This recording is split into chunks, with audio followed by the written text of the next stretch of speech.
Si vous aimez prendre des photos, vous allez peut-être avoir envie de participer au concours dont on va vous parler maintenant. C'est un concours qui vise à souligner le 60e anniversaire de la Déclaration universelle des droits de l'homme. C'est ouvert à tout le monde. Et puis là, vous allez me dire, comment on photographie ça, un droit? C'est vrai que ça peut avoir l'air un peu abstrait, mais c'est concret, au fond. Et puis pour en parler, je reçois Jacques Rivet, qui est l'organisateur du concours, et Pascal Laflamme, qui a soumis une photo. Bonjour à tous les deux. Bonjour. Monsieur Rivet, dites-moi d'abord, quel genre de photo vous cherchez? Donnez-moi des exemples.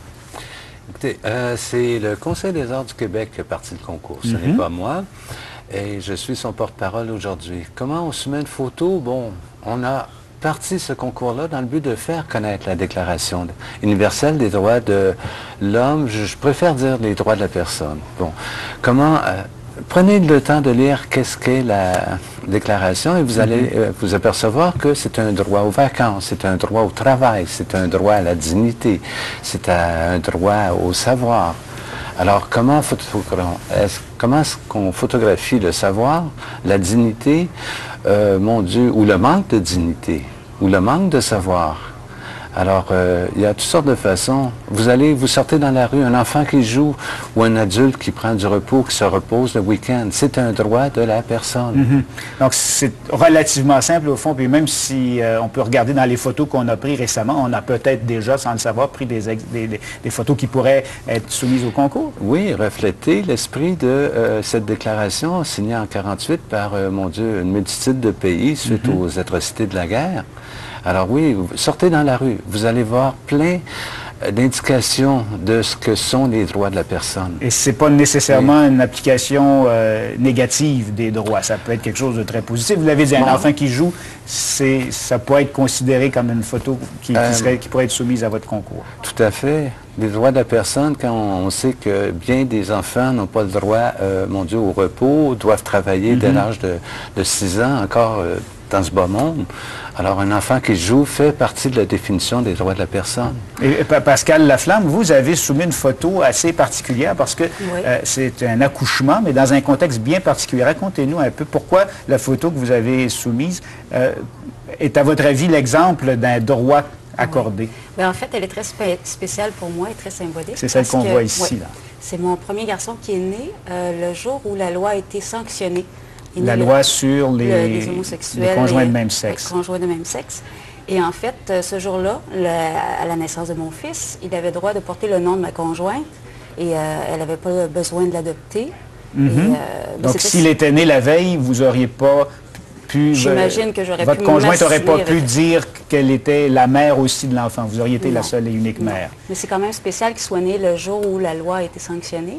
Et c'est sûrement le premier bébé qui porte sur son baptistère deux mamans. T'sais. Donc, vous avez un certificat de naissance et c'est écrit... Mère et mère. Et mère. Et puis, le premier, vous pensez, délivré au Québec? J'ai fait mes recherches au niveau des droits civils et ils n'ont pas de statistiques qui le tiennent, mais il me semble qu'il ne doit pas y avoir beaucoup de femmes homosexuelles qui ont accouché le 8 juin. Donc, je pense avec raison que mon fils est le premier. Avoir le premier. Et comment ça s'est passé quand vous avez demandé le certificat de naissance? On devait même pas savoir, ça devait même pas être possible de le faire dans l'ordinateur, j'imagine? En fait, pour le certificat de naissance, on a dû attendre parce que la loi a été sanctionnée le jour où j'ai accouché, mais elle a été mise en vigueur quelques jours plus tard. Mais au niveau de l'hôpital, tout le monde était un peu mélangé parce que les documents n'étaient pas prêts. C'était la première fois qu'ils devaient remplir ça, mes deux mamans.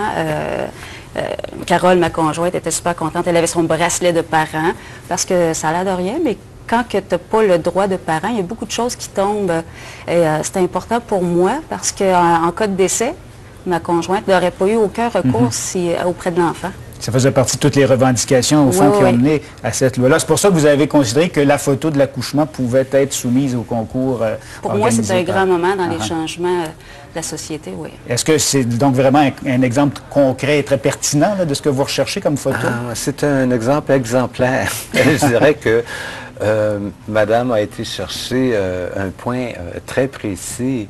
Mais, mon Dieu, le concours est quand même ouvert à tous, que vous soyez, si vous êtes en bas de 18 ans avec la signature d'un gardien, d'un parent, vous pouvez participer au concours. Mais quel bel exemple. On en voit quelques-unes des photos qui ont été soumises. Celle-ci, par exemple, quel droit on veut illustrer là-dedans? Ben, je crois que le participant voulait montrer justement le manque de droits. Le Big Brother, disait-on dans le temps. Alors, pour ce participant, c'est justement le manque de droits. Vous en avez d'autres qui vont, mon Dieu, suggérer la lumière au bout du tunnel. D'autres, c'est, bon, bien que tout le monde ait le droit au travail. Ah, la lumière au bout du tunnel pour les droits de la personne. Un autre, ça va être des itinérants. Tout le monde a le droit au travail. Tout le monde a le droit à la sécurité sociale. Ce sont des droits qui sont écrits dans cette Déclaration universelle auquel le Canada a adhéré. De façon bien concrète, là, les gens qui voudraient participer le font comment? Il faut aller sur le site du Conseil des arts du Québec. Donc, c'est www.conseildesarts.org. On a l'adresse à l'écran, oui. Oui, puis là, il y a les modalités de participation. Bien sûr, c'est gratuit. Les lauréats, les gagnants vont... mon Dieu, on va exposer ces œuvres-là sur notre site, mais beaucoup plus, c'est que c'est une action qui se passe à travers la planète. Donc déjà, en Colombie, on a des intervenants. Avec le gouvernement australien, on est en pourparlers. Et pour célébrer la journée internationale de la Déclaration des droits de la personne, et non de l'homme, excusez-moi. Qui aura lieu au mois de décembre, je crois. 10 décembre. Oui. Et là, ça va être une exposition. Le lieu est à déterminer encore, parce qu'on a des appuis à travers la Commission des droits de la personne ici. Il y a d'autres gouvernements qui sont intéressés. Alors, c'est soit au Québec, une exposition le 10 décembre pour montrer les différentes photographies lauréats des différentes photographies. Et puis, mon Dieu, encore une fois, souligner cette déclaration et inviter les gens à en prendre connaissance. Donc, en allant sur votre site Internet, on a les détails et on peut participer de n'importe où au Canada, oui. Même si c'est le Conseil des arts du Québec, là? Ah, le concours est ouvert pan-canadien. C'est vraiment de Terre-Neuve à Vancouver, en passant par les territoires. Et ça peut être soit des photos argentiques, ça veut dire avec la pellicule 35 mm, ou soit des photos... Mais ça, argentique, ça veut dire très peu de retouches pour qu'une photo soit valable. Et ça peut être une photo numérique, et là, c'est vous prenez votre caméra digitale, votre téléphone, et vous pouvez prendre des photos sur le fait dans la rue et participer au concours avec ça. Et là, les retouches sont permises. Est-ce qu'il y a une période limite? Ça peut être des photos qui ont déjà été prises avant aujourd'hui. Mais est-ce que vous avez mis une limite? Oui, depuis 1948. Vous n'arriverez pas avec une photo qui de 1948. Oui, c'est 60 ans. On célèbre le 60e, c'est 60 ans. Est-ce qu'il faudrait expliquer aussi le contexte de la photo?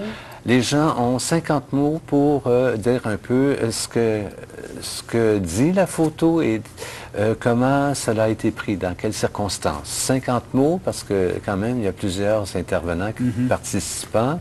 Il y a un comité de sélection et puis il faut, mon Dieu, acheminer tout ça. Alors, et on va connaître les résultats et les gagnants à quel moment?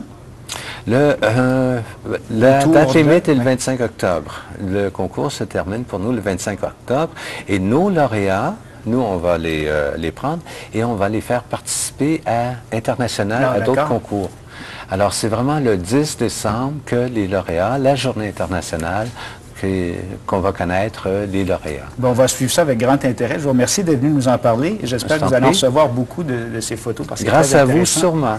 Merci beaucoup, Pascal. Ça me fait plaisir. Merci. Et, après